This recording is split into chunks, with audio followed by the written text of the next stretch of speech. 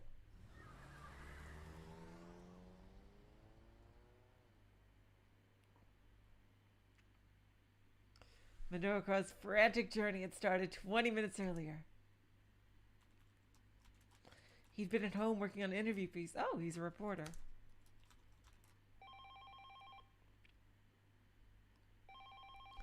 He clucked his tongue and clucked. This is another new word. I always thought it was clicked his tongue in annoyance as the ringing phone broke his train of thought. Why did someone always call right when the words were flowing? If he didn't keep getting interrupted, he probably could wrap this piece up in no time. Be quiet! He pointed at the telephone as he yelled. I'm writing here! But his shouting did nothing to silence the ringing.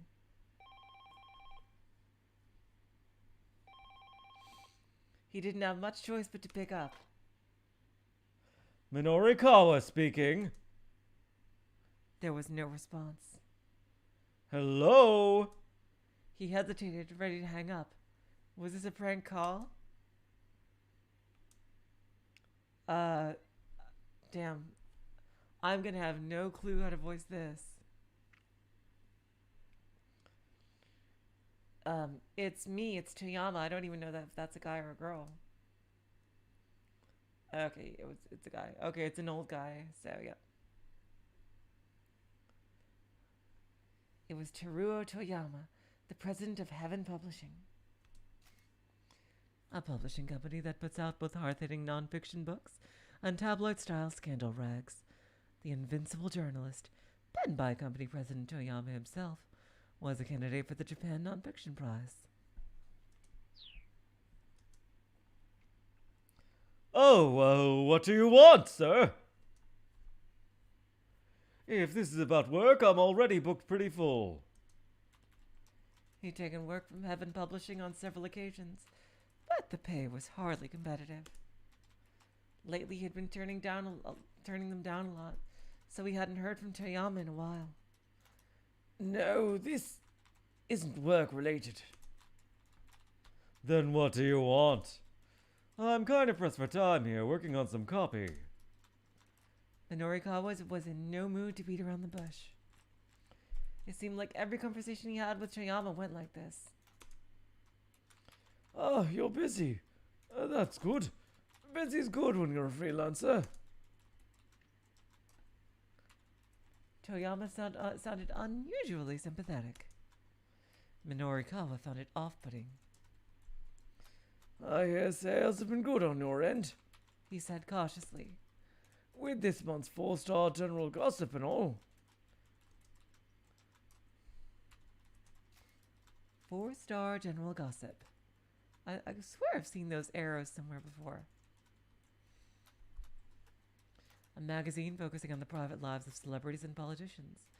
Most of the articles found in his pages are random nonsense, but out of every 100 or so contains an actual major scoop, making it a difficult outlet to ignore. So he's like a paparazzi. Well, that magazine's like a paparazzi, but he seems like a very serious journalist that has found quite a big success. What is that negafile? My God, what is that? Like a file of like negative energy or something? Jeez. Like right above his head there. It had a small circulation and for the most part flew under the radar. But once in a while they'd land some big scoop and sell like crazy. This month's edition had come with a free scratch card. A gimmick that had moved 100,000 copies with ease, really. 5 winning symbols in a row wins 100,000 yen, was it? Was it? Minorikawa asked. A weak, moist sound came from the receiver. Baffled, Minorikawa listened more closely. Came again, then again. It sounded kind of like sobbing. Oh. Wait, are those two girls his daughters or something? Are Hitomi and Maria his daughters? Mr. Toyama, are you crying? There was another soft sob and then yet another. What's going on? Where are you? Minorikawa asked. At the office. Toyama managed. He let out another mewling whimper. What's the matter? It's nothing. Well, it's got to be something. Come on, what is it? Toyama gave no reply. Mr. Toyama, are you still there? Silence. What is it? What happened? Look, doesn't tell me anything. What the hell is going on? Toyama squeaked out a drawn-out whine. Okay, I'm sick of this. I'm hanging up now.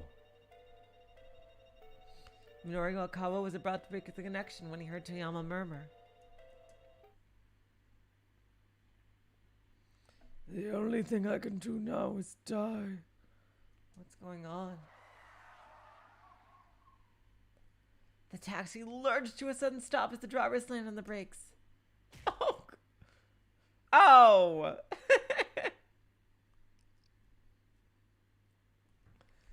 Minorikawa pitched forward, his face smacking against the back of the seat in front of him. Kimizuka stuck his head out the window. Careful, buddy. He shouted at someone in the street ahead. You're gonna get yourself killed. Oh my god! Minorikawa blinked the stars from his eyes and saw a man moving alongside the cab. The guy grabbed onto the handle of the back door. Please, I need you to let me have this cab. No way. No way! Minorikawa snapped. Just who did this guy think he was? Please, I'm begging you here. Look, I'm in a hurry, pal. Get your own cab. I know how ridiculous this must sound, but please. This is really, really urgent. Urgent? As in justice? Yes, it's a matter of life or death.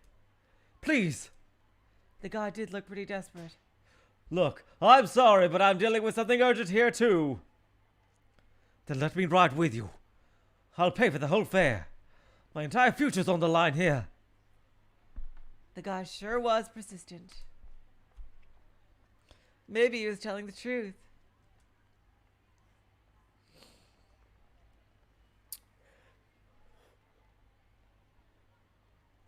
But Minorikawa had problems of his own. Sorry, buddy. It's life or death on my end, too. I've got to look after me and mine. Right. So sorry to trouble you. Finally, the guy gave up and shuffled away. Oh, damn, we don't even get a choice. Oh my god, I thought we were gonna get it couldn't be helped. Damn. Guess it couldn't have been that much of a life-ending crisis after all. Justice is never fooled. Minorikawa checked his wristwatch. Damn it! That just cost us 5 minutes. I'll try to make it up, sir. The driver called back.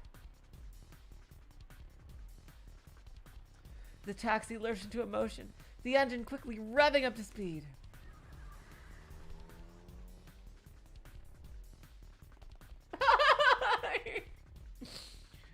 Once inside the building, he avoided the elevator in favor of rushing up the stairs. Heaven Publishing rented out the 3rd and 4th floors. In all likelihood, Toyama would be at the editing department of 4-Star General Gossip on the 4th floor. When he got there, however, the door was locked. Mr. Toyama! Hey, Mr. Toyama! He shouted and banged, but there was no reply. Something was seriously wrong. Minorikawa took a deep breath and then kicked the door in. Whoa! Sighed as he stepped into the office with him with horror. Oh my god, is he dead?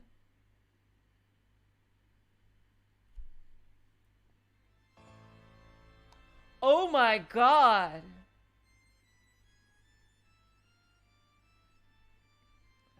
Whoa! Minorikawa clutched the sides of his head. I'm Too late!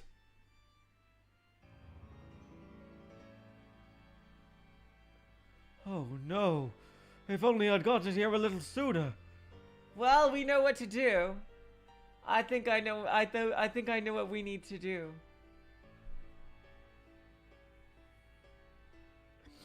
We need to make sure Kano takes a different route. Okay, so we have some missions ahead of us. Wow. Yep, okay. Yeah, okay, just 5 minutes. Yeah. I'm pretty sure I know what to do, yeah. Midorikawa rushed Evan Publishing as fast as he could, but he didn't get there in time to save Toyama. And sad to say, it was really all Kano's fault. Why does Kano want a taxi so badly? Check his 1110 timestamp and the situation might become clearer. Well, yeah, that was pretty obvious. No, it's not a joke. I want to do the 3 new characters first before we get back to the, It kind of is because it's like an Ace Attorney murder in the way that this can be easily undone in the narrative. So, let's see. Osawa. Let's see about this guy. Alright, last new character.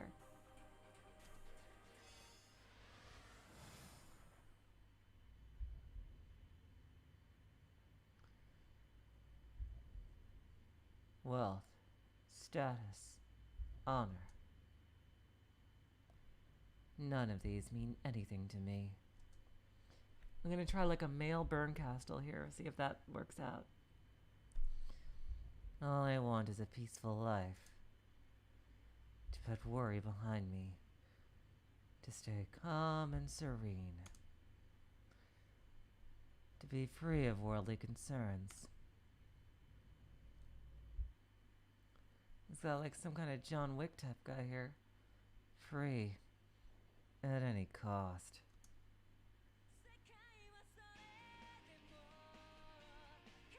Let's see.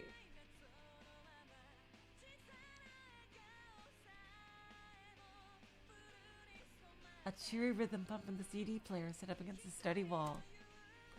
It was the latest hit from Aya Kamiki, the songwriter sensation who was blowing up the pop charts, and also Kano's girlfriend, apparently.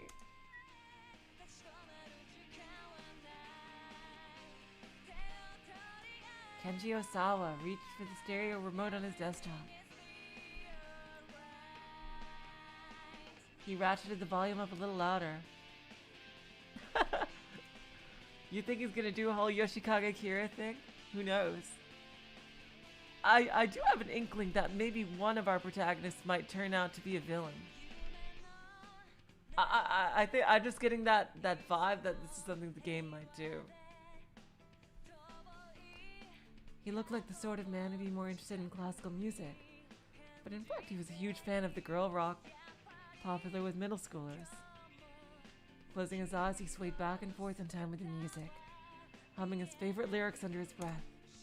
It's like that meme with the headphones and things like that. But his movements faltered. It's no use. It's kind of a little close. May as well,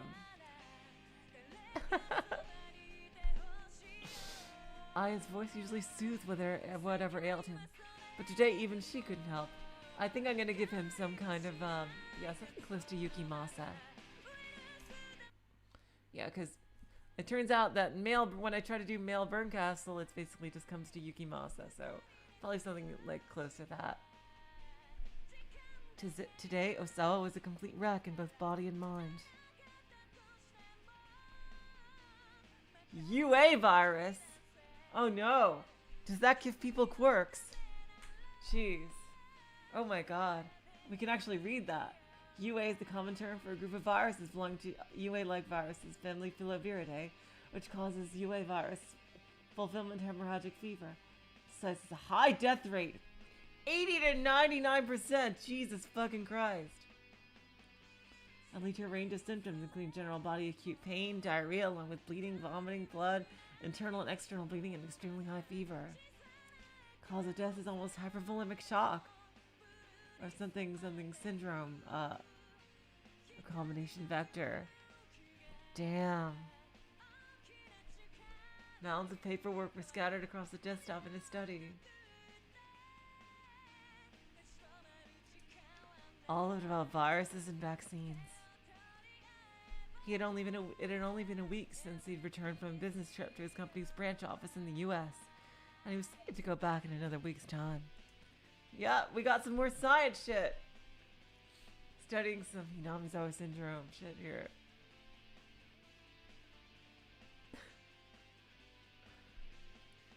It's like a freaking Ebola kind of thing. It's 99. Jesus Christ. It was a truly staggering amount of work he needed to get through while he was home.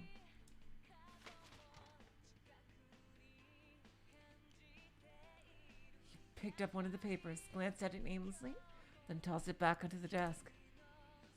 Slumping back in his chair, he let out a long, deep sigh. He was in no mental state to work right now.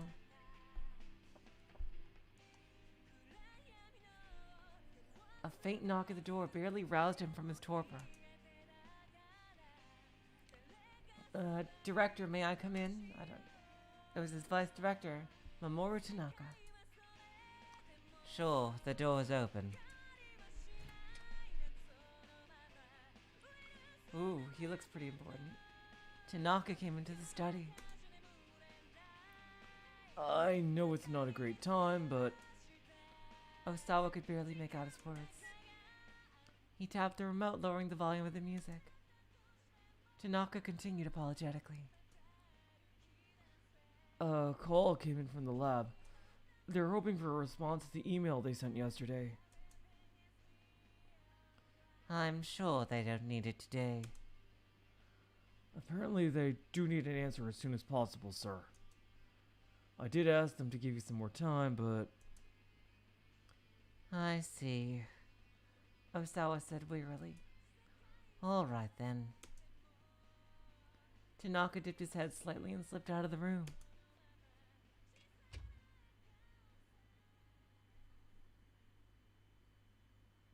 Osawa contemplated his colleague. Tanaka was a man he could truly depend on. He had enough of his own work to do. He didn't need to come here again today, but he did. They'd been working in close concert ever since Osawa had gotten back to Japan. Without Tanaka's support, there was no way he would be in a mindset to do any work at all right now. I wonder if he's Aya's father or something, maybe. More Sidling! Sidling again, up to his computer. Osawa opened his email program and started answering the work-related messages. He reported on his business travel expenses, offered his opinions on capital investments, requested confirmation on current medicinal stockpiles. He worked with bleak detachment. None of this meant anything to him right now. Then a new email appeared in his inbox. The sender was identified simply as A. The subject line read, 1 year ago, South Africa. Oh, it looks like he's going to be blackmailed. The message body was blank, but there appeared to be multiple images attached. Ooh, this seems like some kind of ransom. Ordinarily, Osawa would have deleted a message like this immediately, assuming that it contained some kind of virus. Yeah, same. Seidel. Okay, thank you, Jazz. But the word South Africa drew his attention. Could this possibly be related to? He couldn't help but to wonder. For a long moment he hovered the cursor over one of the image files. At last, as if spurred on by the upbeat rhythm in his ears, he double-clicked the mouse.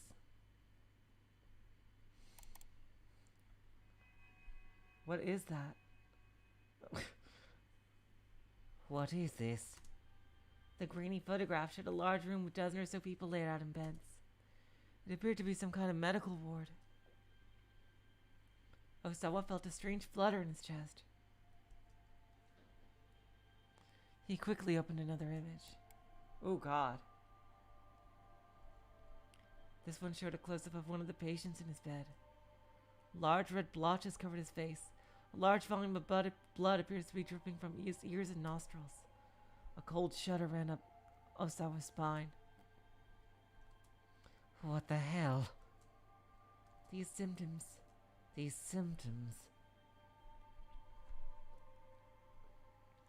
Osawa opened up the remaining image files.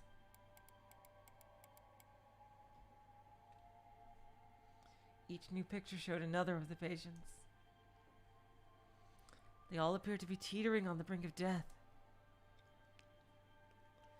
There was no doubt about it. These people were infected with the UA virus.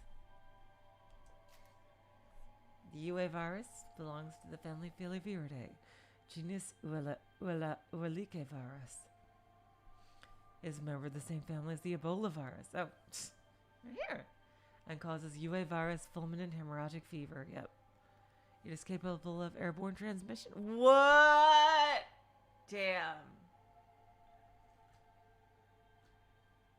Airborne transmission on something like that.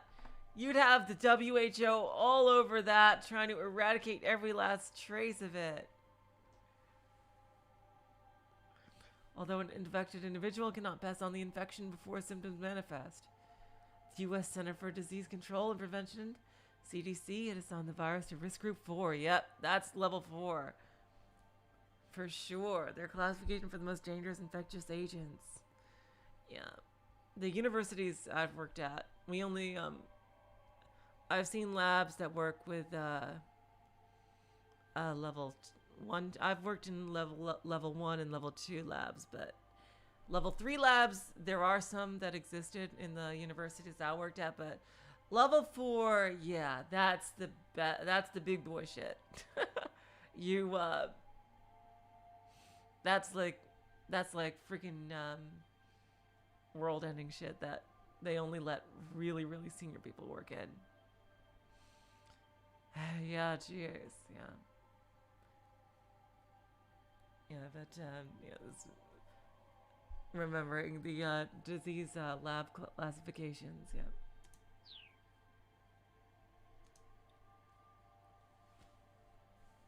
But how? Questions tumbled through Osawa's mind.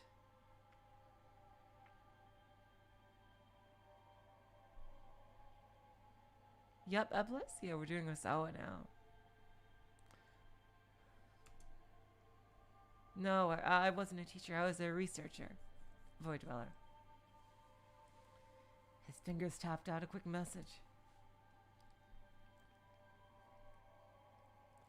He touted he'd get a response, but he might as well try. Who are you? Where are these images from?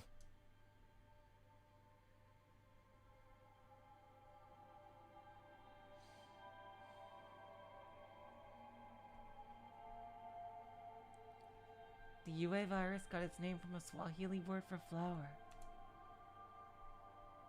Supposedly, this was based on the fact that the propagated form of the virus resembled the petals of a flower. Despite the flowery name, however, the disease was anything but pretty. UA didn't just mean flower. It also meant to kill. Damn. And as the name suggested, the virus had a mortality rate of 100%. Yep.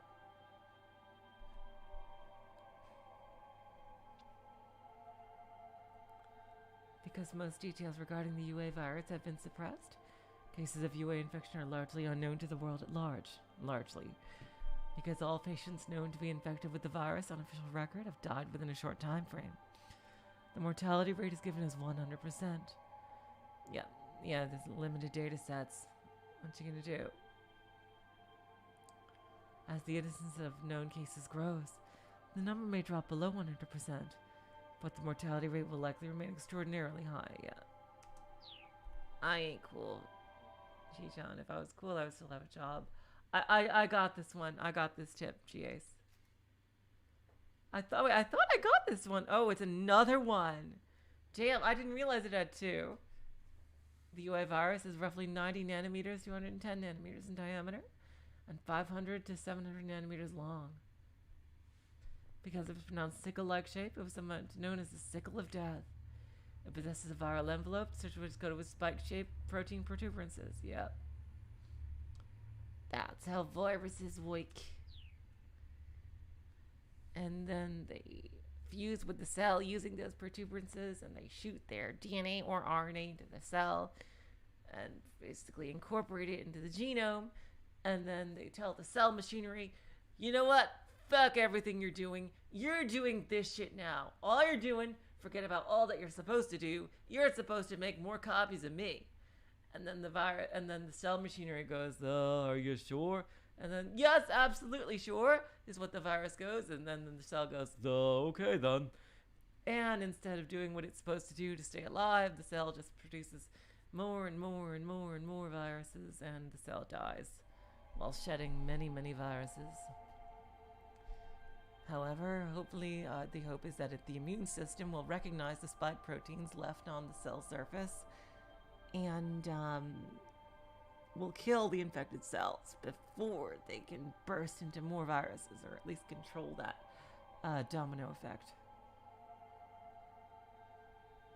Thank you, GA. So even if it's called light blue, even if it's the same word we've seen, it's new information.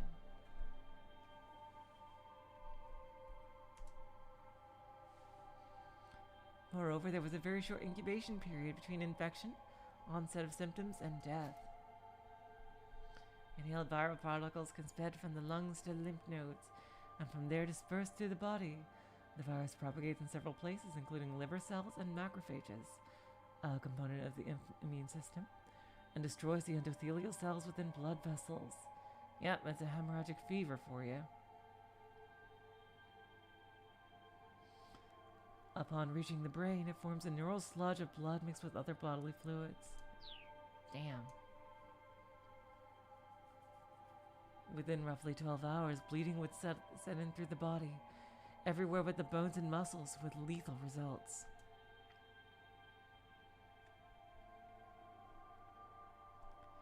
Due to its incredibly high mortality rate. It would be, GAs. That's why it probably hasn't spread efficiently.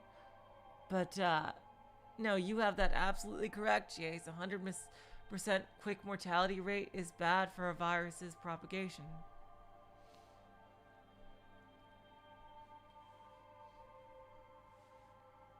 Because it would just be stuck in one place. Yeah, you are absolutely correct, GAs.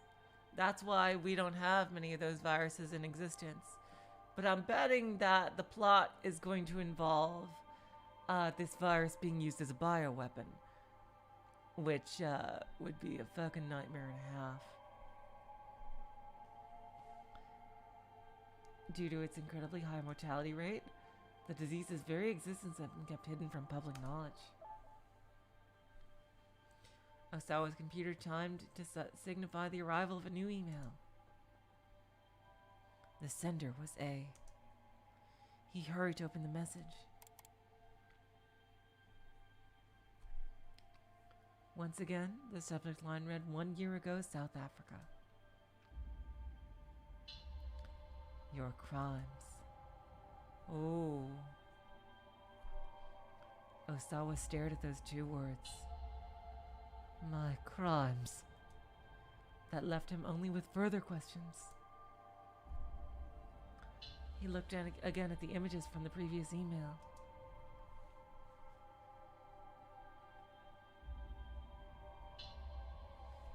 What makes any of this my crimes? He could see that the patient's bleeding was severe.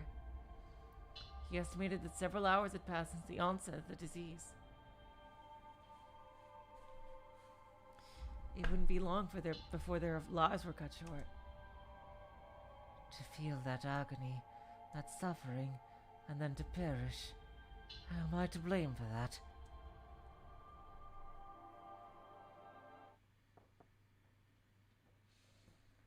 Another faint knock came at the door. Darling, do you have a moment? It was his wife,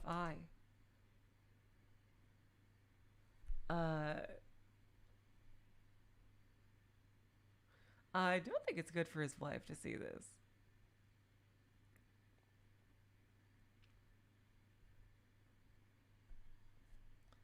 Give me just a second. Osawa hurriedly closed the mail program. This is the first time we actually have a choice, well, a real choice, before something interrupts us.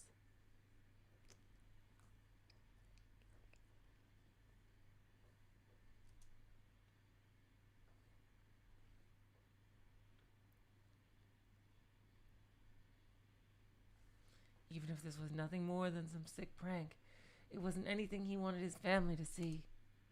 Especially not I. All right, come in. But Osawa turned to see that I had already let herself into the study. The sharp sting of her perfume made him scrunch up his face for a moment. Have you reconsidered the whole America thing? She asked. This again, Osawa thought suddenly to himself. Please, he said. Can we not discuss this right now? If not now, then when? You know this isn't a decision to just make on your own. On his latest business trip, a major American pharmaceutical firm had attempted to headhunt him, asking him to join them and be among the top researchers in the world.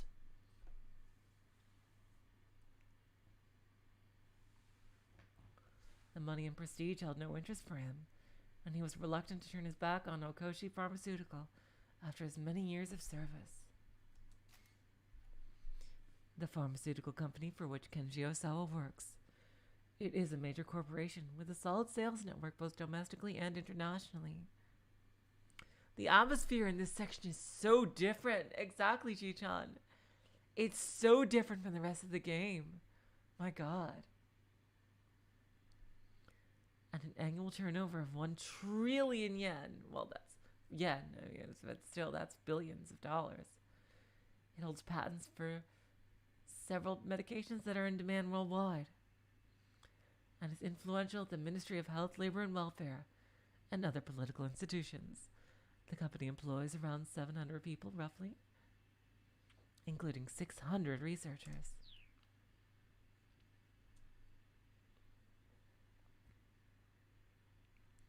Nonetheless, he was intrigued by the offer. It would mean the chance to conduct his virus research in a much better funded environment. Taking the job. Sorry, I got my nose. Doing all these nasally voices and you get your nose clogged up.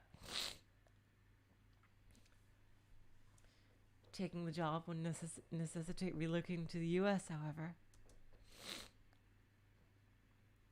When he'd mentioned the possibility of emigrating to I, she shot the idea down on the spot. Her opposition was understandable. Ai's father, Suguru Makino, was a member of Okoshi Pharmaceuticals' board of directors. No way was he going to let Osawa jump ship to another company. Darling, please. I drew in closer to him. Think about it from my perspective. If you leave for America, what am I supposed to tell my father? He'd gotten used to it, that grating line of hers. Okay, so he doesn't seem to like her very much. Have you considered what might happen to Okoshi if you leave, dear? We can discuss that once this is all finished. Osawa kept his voice as level as he could.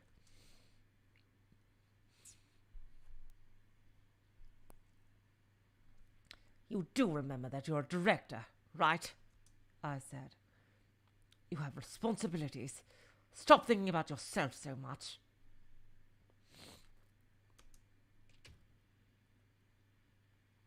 With a sour look, I turned and departed.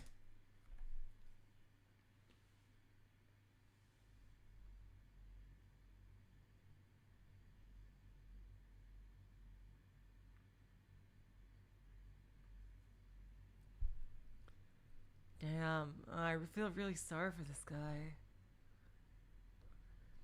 Well, he had known that moving to America would never be a simple matter, regardless of what his wife thought about it. I mean, Didn't he say that they both didn't want to move? So it should be fine. I mean, there was another reason, however. The antiviral agent that he had developed at Okoshi. A therapeutic drug used to treat viral infections. Examples include the drug used against influenza and HIV. These treatments eliminate the infection rather than simply inhibit the development of the disease. There's still many issues with such drugs, including the risk that treated viruses possess or develop a resistance that makes the treatment ineffective. Academic institutions and pharmaceutical companies worldwide devote tremendous resources to further advancing the field of antiviral medicine. How topical this visual novel is. Damn.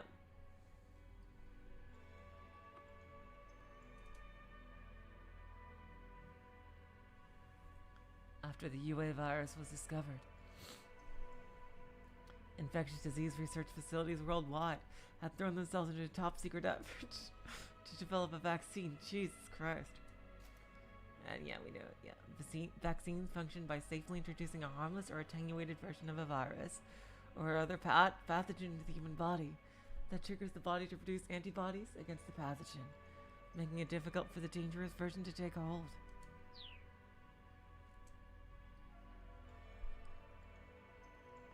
But Makino had ordered Osawa to work on creating an antiviral agent, not a vaccine. A vaccine immunized the subject in order to prevent infection in the first place, while conversely an antiviral agent could be used to treat patients already infected. Oh my god.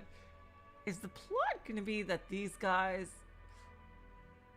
are gonna try to deliberately release the virus eventually so their wonder drug can save everybody infected and they'll get famous? Is that what it is? I hope not. That would be really sad for this guy.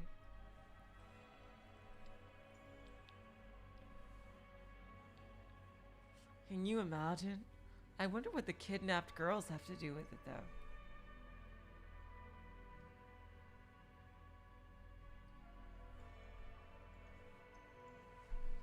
Seriously, I do think, I think that's,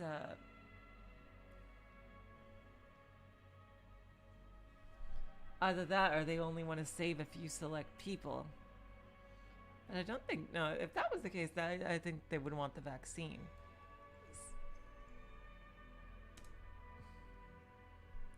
Creating such a drug was far easier said than done. Developing the antiviral had been a long, arduous road.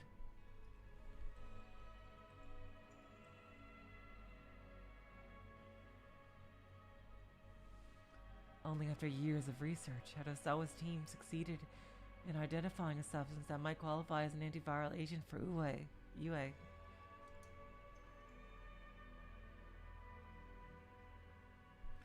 In theory, if it was administered during a virus's initial stages, 100% recovery could be attained. Interesting. Data also suggests an 80% survival rate for patients treated shortly after the onset of symptoms. But there was a fatal flaw with the new antiviral agent. The side effects on the body were unusually potent. If it was administered in amounts beyond a certain threshold, it was linked to life-threatening complications.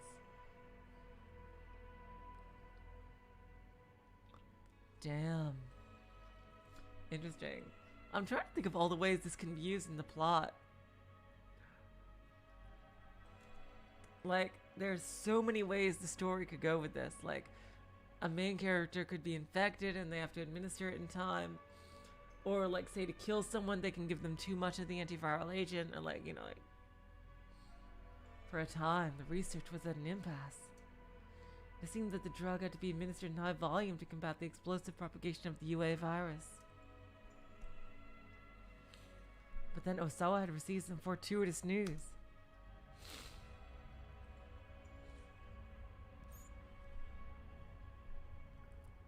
Always back to the nanomachines, son. Technology created and operated on an extremely small scale, often measured in nanometers. Some nanotech devices are literally regulated on the atomic level. The possibilities are ever expanding in practical fields such as medicine and material science. The United States is among the world leaders in the push for research and development. Always gotta have your nanomachines in your visual novels. It's fucking law. And engineered a cutting-edge device known as the DDS. Acronym for Drug Delivery System. Yeah, that's basically that's the big thing in you know, for the disease research right now is the drug delivery. That is an incredible pain in the ass, getting the medicine where it needs to go. It's one of the main reasons why things that work in vitro do not work in vivo. Because getting something to the place where it needs to be. The system administers ultramicroscopic drug capsules to a targeted area of the body. Osawa had jumped on it immediately by administering his antiviral agent with the nanotech DDS and another. Oh my god, look at this! Is it gonna... I could play a little movie!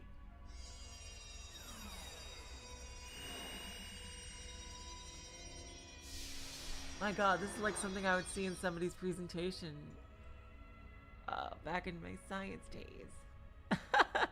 Seriously, Vic Trip. If only we had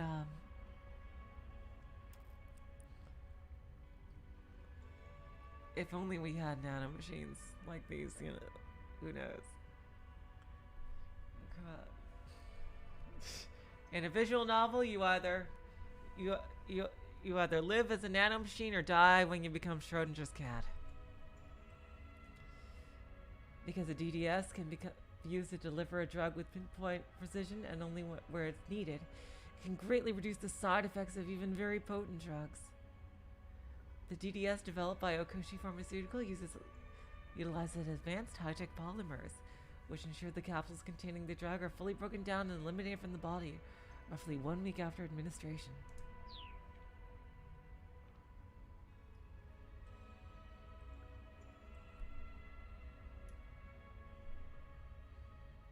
Is able to use smaller amounts of the drug to quash the UA virus with precision. The procedure was a huge success.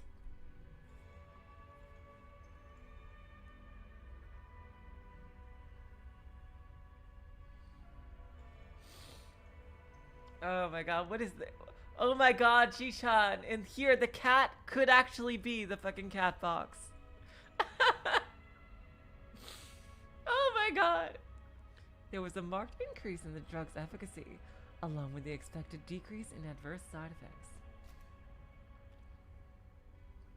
Oh my god. That would be amazing if the cat is the cat box here. I swear, if they pull a thing, if we don't know if Tama is alive or dead inside the costume because of the virus, and they put the, oh my god, just to squeeze in a Schrodinger's cat thing into this visual novel, I fucking swear.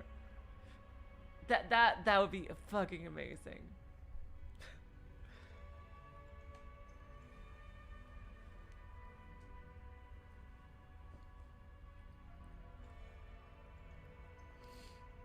A pharmaceutical is said to have a positive effect if it brings about the desired results when treating a medical condition, but many drugs create unwanted or unforeseen adverse effects as well. Given the extreme complexity of most drugs' interaction with the human body, nearly any medicine can have both positive and negative effects.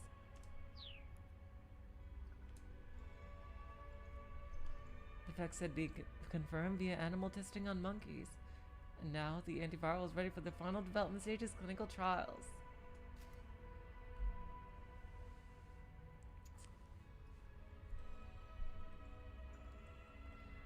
Experiments involving drugs or medical techniques tested on animals to confirm their safety before they are used on humans.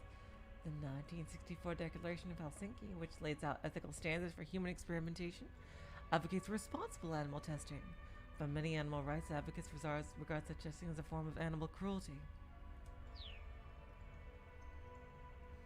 Even when I worked with mice, there was so many regulations. I can't imagine people working with primates and things like that. Like, seriously, the amount of like training and stuff you would have to undergo. Like, I worked with mice personally, but and I know that the university, they also had rats and I think maybe rabbits as well. I'm not sure. But I definitely know mice and rats are the main ones in the things we've studied. And there's also zebrafish and sea elegans, which is a tiny little worm that are much used to study different things. I've worked with sea elegans, but not zebrafish as well. When a new drug is being prepared for government approval, after it has been tested on animals, it must pass tests on humans, clinical trials that evaluate its safety and suitability. Such tests are frequently conducted on both patients and healthy individuals. Yep, gotta have your control group. In Japan, the development of new drugs is often hindered by insufficient legal infrastructure for conducting clinical trials, resulting in a smaller knowledge base and fewer opportunities for testing.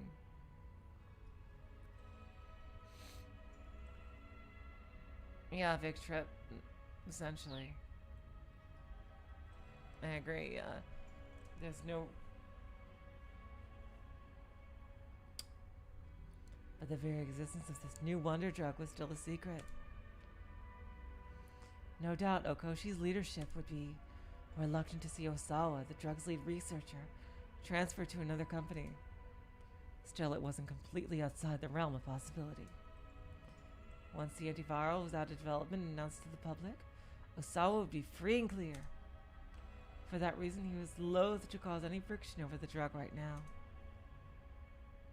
This anxiety only magnified his concern about the email he just received.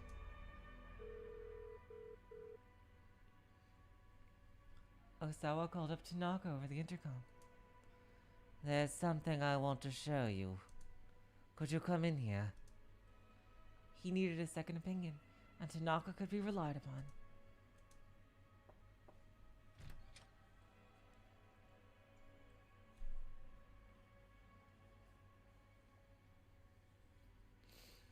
Osawa opened the door the moment Tanaka knocked. He looked around before ushering his vice director inside. What's this about, sir? This. Okawa showed him one of the images. Tanaka's face went pale.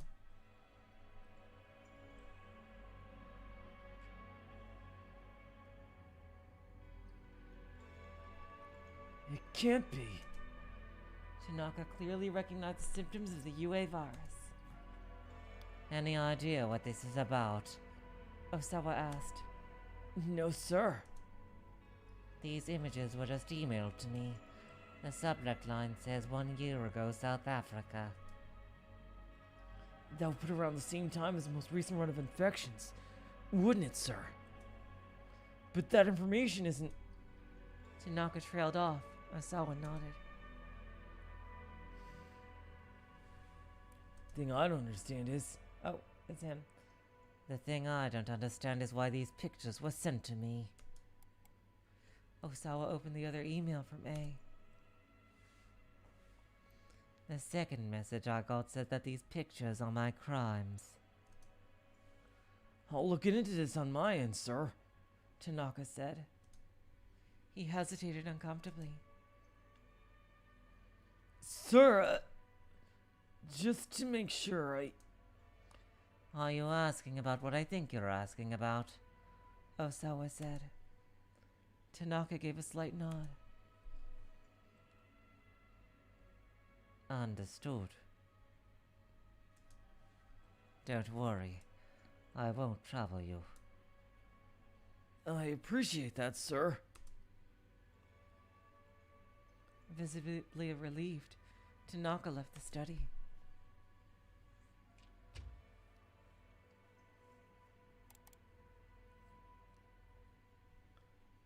Osawa brought up a folder marked UA virus on his screen. Within the folder were enlarged images of the virus itself. He double-clicked one of the images. It blew up on the monitor to reveal the passage in intricate detail. Wouldn't he want to view the spike protein?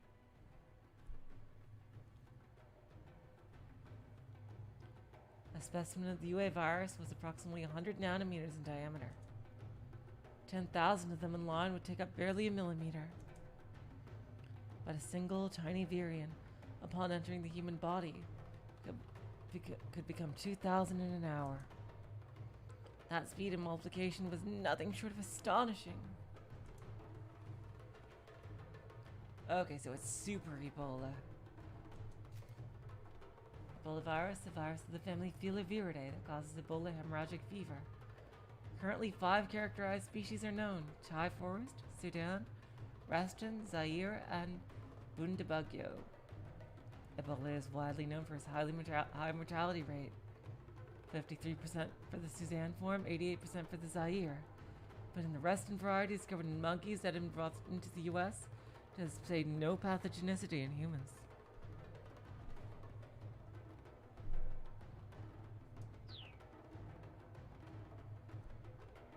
Even the Ebola virus had to take a typical incubation period of 7 days, or so before infectees develop symptoms. For influenza, it was 1 or 2. But the onset of the UA virus happened in a mere 12 hours. Osawa viewed an image slideshow of the virus propagation mechanism.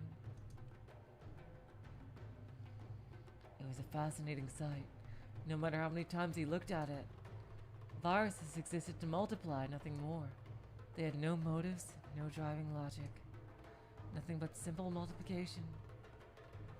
To Osawa, that fact held a certain air of mystery. Yep, he's a scientist for sure. Yeah. Whenever, that always happens when you first study viruses in science, because studying viruses, the structure of viruses and what they do, makes you question what exactly the word alive means. If you get down to brass tacks, they're the exact, they're at the very threshold of what you consider, if something is alive or it's not. Because they do make some kind of minimum requirement for what life is, but they also require living higher organisms as a means to propagate themselves. They can't self-propagate, so they cannot be an origin point for life. By that, but yeah, whenever you someone studies science, viruses, they're fascinating in that respect. It's do they count as life? And the answer that you basically go for is they're not alive and not alive either.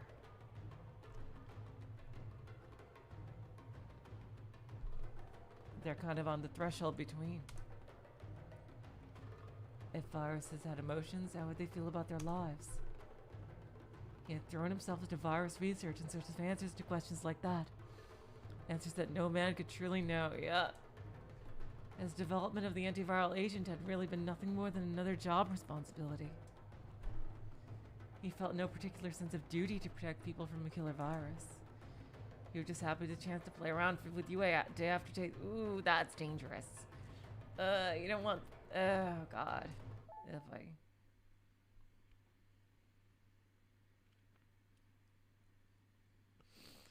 Another email arrived in his inbox.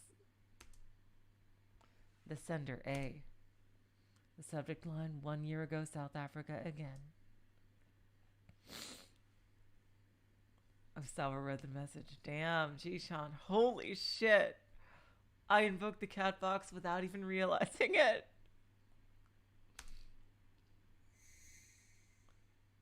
Do not look away. These are your crimes. Oh boy. This time there were 4 images attached. Osawa proceeded to open each of them in turn.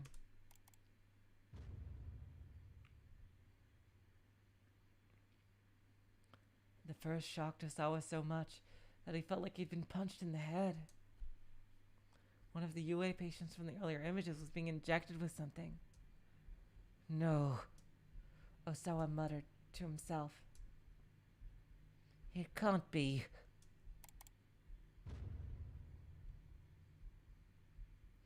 The second image shows one of the infected, hunched over in pain, vomiting up blood. The symptoms had already manifested, but Osawa thought he could see that some degree of life had come back into the patient's eyes. He rushed open the third image. It showed a morgue piled high with corpses. The rictus of anguish on the dead faces made them look no longer human. Various fluids seeped from the eyes and nostrils. The lymph nodes were grotesquely swollen. Yep. Small organs that function as part of the lymphatic system in mammals. When a foreign substance invades the body, the lymph nodes detect it, prompting the production of white blood cells such as lymphocytes and macrophages to consume the invader. A viral infection sometimes causes the lymph nodes to swell up as a result of increased activity.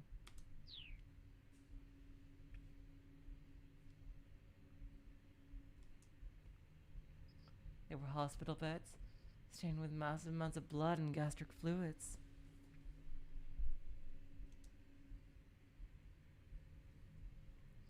Next came the fourth and final image.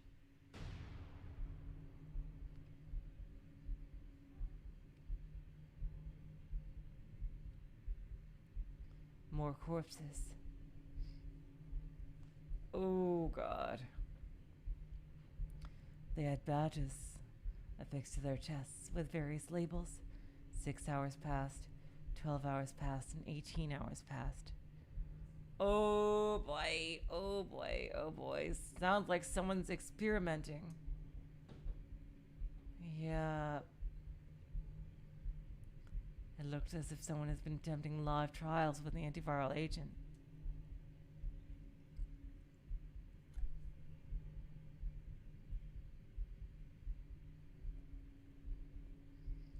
Osawa didn't consider the antiviral agent ready for release, but that was because his team hadn't conducted clinical trials on humans yet. And there was a good reason why such trials hadn't been conducted. There was no way to test the efficacy of the drug without an infected patient. Ooh, God, these guys are corrupt as fuck. To run a proper clinical test, someone would first need to be infected with the UA virus. Can you send this to the Japanese CDC? Like ASAP? Seriously, and get into witness protection immediately. No matter how effective animal testing had been, if the drug proved ineffective on humans, the person would have a guaranteed death sentence. It was unthinkable to run trials that involved such a deadly risk. And yet, as he looked over the images again and again, Osawa became certain. Without his knowledge, someone, presumably someone from Mokoshi Pharmaceutical, had conducted human testing with the antiviral agent. The time markings on the corpses in the fourth image were surely there to mark the time elapsed since the onset of the symptoms. A thorough trial would test the drug's effectiveness in those time frames. Osawa slammed his fist on the desk, enraged. There was nothing short of vile human experimentation in the guise of clinical testing. I'm sure it was rated M, Dick Trep. There are M-rated games on Nintendo consoles. The people responsible could not be allowed to get away with this. There was only one person Osawa could trust to keep this under wraps. His boss, Are you sure, Osawa? The boss would be the first person I would suspect. He reached for his phone to call Makino. But he stopped short as soon as he picked up the receiver. He knew he was in no state of mind to have a calm, reasoned conversation right now. Turning to the CD player, he put on Aya Kamiki's latest album. Dude, you need to get into witness protection ASAP.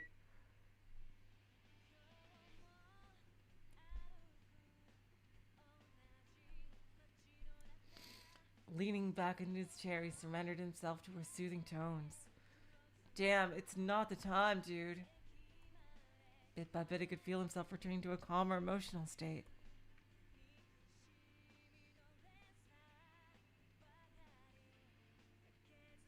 It wasn't released on the US on the Wii, I see.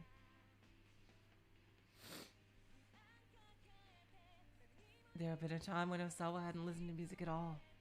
Okay, so I bet she's his daughter then. She could be his daughter. In fact, he'd had no interest in the arts in general. Music, painting, cinema.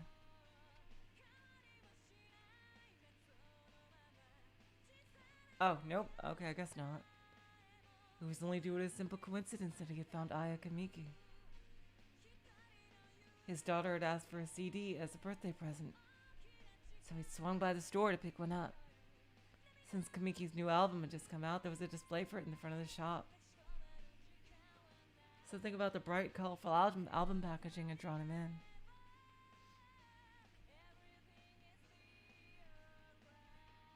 After a time, Osawa could feel himself growing calmer. He took a nice deep breath.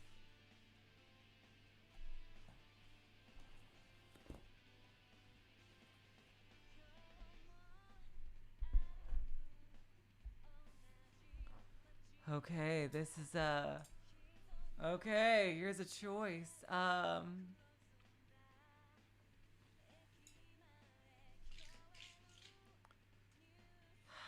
Damn.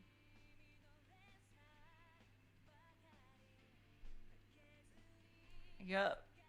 They saved it for Bayonetta 2. I still think Bayonetta 3 doesn't exist. And he's just literally... Hideki Kamiya is literally just playing us for freaking... he is being Principal Skinner, telling us to not to look at Aurora Borealis. Seriously. That's exactly what he's doing.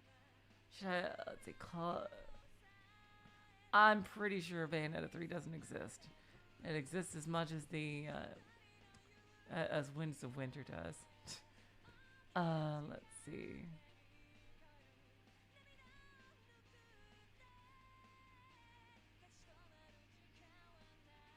Should I let's see. Damn,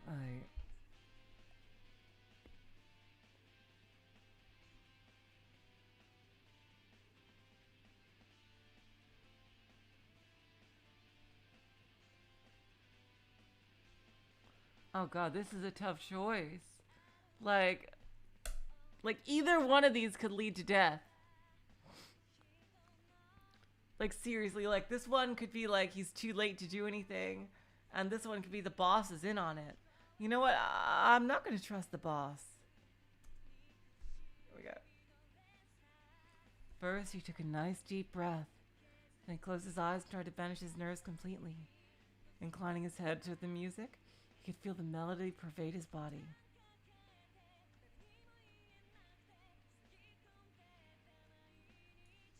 He could scarcely believe there had been a time when he hadn't cared about music.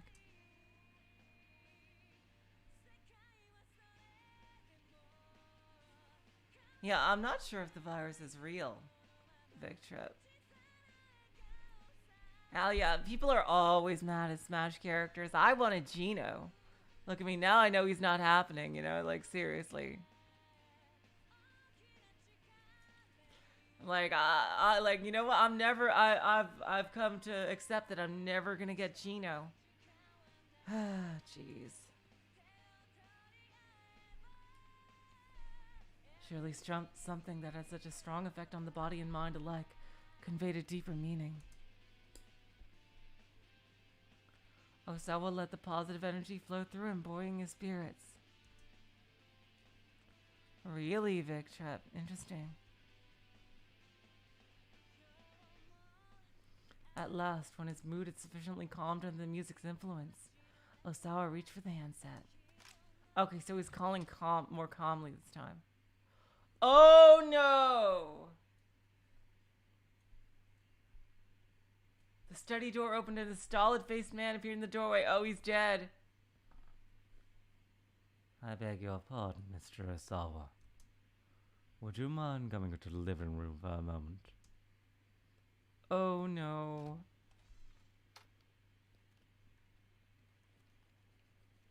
The detectives assembled in the living room all wore grave expressions.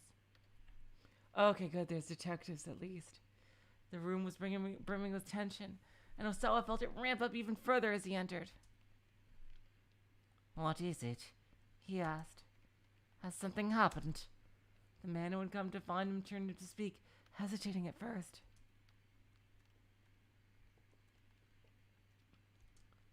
Yes, it turns out that your other daughter. Oh my god!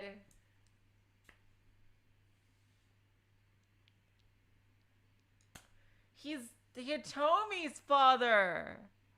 He's the daughter of the. Oh, he's the daughter of. He's the daughter. He's the father of Hitomi and Maria. Oh my god. Okay, so he is a father. I got that right, but I was picking the wrong person. Oh my god.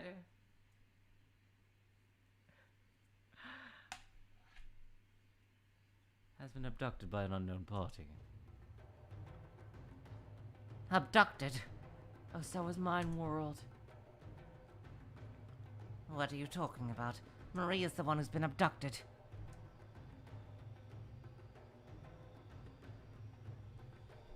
No, sir, you don't understand. I'm saying that Hitomi's been abducted, in addition to Maria. Don't be ridiculous. The night before, his daughter Maria gets kidnapped, and in the morning his other daughter Hitomi gets carried off when she goes to deliver the ransom. He never heard anything more outrageous in his life. We're sorry, sir. A detective was with her, but Oh no. The police went on to explain that Hitomi had somehow managed to end up all by herself, and while she was alone, several individuals had forced her into a car and driven off. Well, it looks like we knew one thing was going to happen. Unless this is something we can prevent. Osawa could barely comprehend what they were saying. His mind was in a fog. The detective's words seemed to grow quieter and quieter. Osawa's strength drained from his body. His ability to process external stimuli began to drift far, far away. It's not possible. It can't be. Could no one keep them safe? Not me. Not anyone. My girls, they told me. Maria, it's not true. This is all just a bad dream. Some kind of sick joke. It's not true. It's all just a bad dream. It's a lie. Someone made this all up. Stop saying this. I don't want to hear it. Tell me it's all just a lie. Tell me it's not true, please. Now tell me it's a nightmare, please. Tell me it's not true. No, just no. Slowly, the ceiling began to spin. Then Osawa's vision went awash with white. Ooh, it was a bad end. I should have.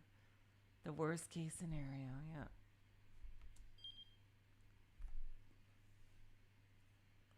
Okay, yep, the key is, yeah. Osawa had a complete mental breakdown when he learned that not just one, but both of his daughters were kidnapped. But surely there has to be someone who can keep Hitomi safe. It's another with Aichi, but just what are they up to? The key is changing her fate and her father's lives. Aichi's decision at 11:05.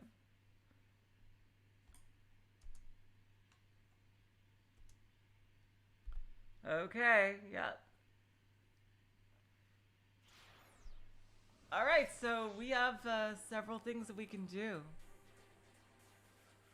But I think that's good for today. Next time we go back with Aichi and Kano. And we'll see if they can't help all the rest of these people. My god, what crazy tonal shift.